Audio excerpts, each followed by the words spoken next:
राज्यसभा सांसद दीपेंद्र हुड्डा शहर के मॉडल टाउन स्थित दीवान सिंह चौहान के निवास पर पहुंच उनके पिता के देहांत पर शोक व्यक्त किया।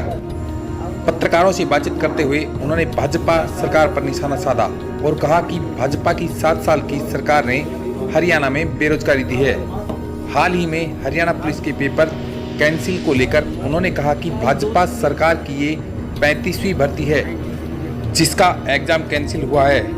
पेपर लीक होने को लेकर उन्होंने कहा कि सरकार को मंथन करना चाहिए, दोषियों को बर्खास्त करने व रैकेट में शामिल लोगों पर आपराधिक धाराएं लगाकर निष्पक्ष जांच करानी चाहिए। 35वीं भर्ती है जिसका एग्ज़ाम लीक होकर कैंसिल हुआ है। ये लगभग 7 साल से भी ज़्यादा इस सरकार को 7 साल की सरकार में हरियाणा बेरोजगारी में नंबर 1 पहुंच गया और 2 ही भर्तियाँ हुई। वो उस इलेक्शन से पहले इन्हें जो निकाली थी और जिसकी इन्होंने वाई इलेक्शन में जुटने का काम किया ग्रुप डी की। उसके अलावा कोई भर्ती ऐसी नहीं रही जिसमें कंट्रोवर्सी सरकार में ना आई हो और हर बार पेपर लीक। तो इसमें पहले तो सरकार आत्ममंथन करे, दूसरे जो एसएस कमीशन के जो लोग इससे संबंधित हैं उनको बर्खास्त किया जाए, क्योंकि युवाओं के भविष्य के साथ खिलवाड़ हो रहा है लगातार। और जो इस रैकेट में शामिल हैं उनके आपराधिक उन पर धाराएँ लगाकर उनको बर्खास्त भी किया जाए और उन आपराधिक धाराओं का उनको सामना भी करना पड़े जो इसमें शामिल पाए जाएँ। इसकी निष्पक्ष जाँच हो और सरकार आत्ममंथन करे, दुर्भाग्य की बात है। दीपेंद्र हुड्डा ने जहां भाजपा की 7 साल की सरकार को हरियाणा को बेरोजगारी के लिए नंबर 1 पर पहुंचाने की बात कही, वहीं किसान आंदोलन पर दीपेंद्र हुड्डा ने कहा कि किसान 3 कानूनों के लिए सरकार से बार बार आग्रह कर रहे हैं मगर सरकार मौन है। उन्होंने कहा कि सरकार को चाहिए कि किसानों से दोबारा बातचीत कर समाधान निकाले।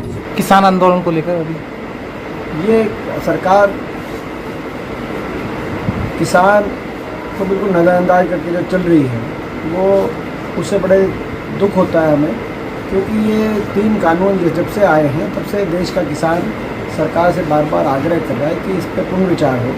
सरकार को इतना कठोर नहीं होना चाहिए किसी सरकार को। सरकार किसानों से बातचीत दोबारा शुरू करे और किसानों के अनुरूप इसमें कोई ना कोई समाधान निकाले। संसद न चलने के सवाल पर उन्होंने सरकार पर आरोप लगाए और कहा कि यह पहली सरकार है जो संसद नहीं चलने दे रही। उन्होंने कहा कि सरकार को विपक्ष और किसानों से इतनी एलर्जी है कि जब भी वो संसद में बोलने का प्रयास और किसान शब्द का इस्तेमाल करते हैं तो उनका माइक बंद कर दिया जाता है।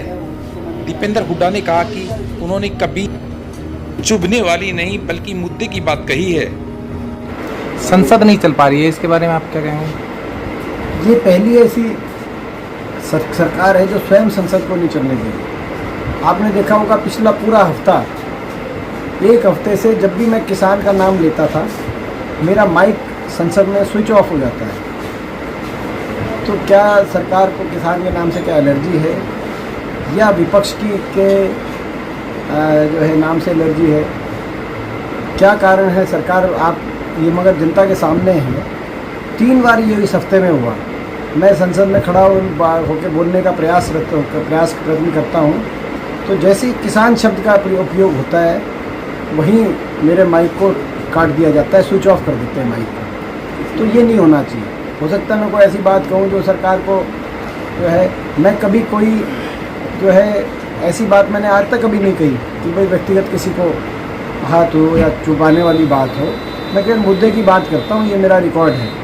तो ऐसे में भी अगर विपक्ष की आवाज़ आप बिल्कुल ही उठाने की जगह नहीं देंगे तो उससे लोकतंत्र का नुकसान है, फायदा नहीं।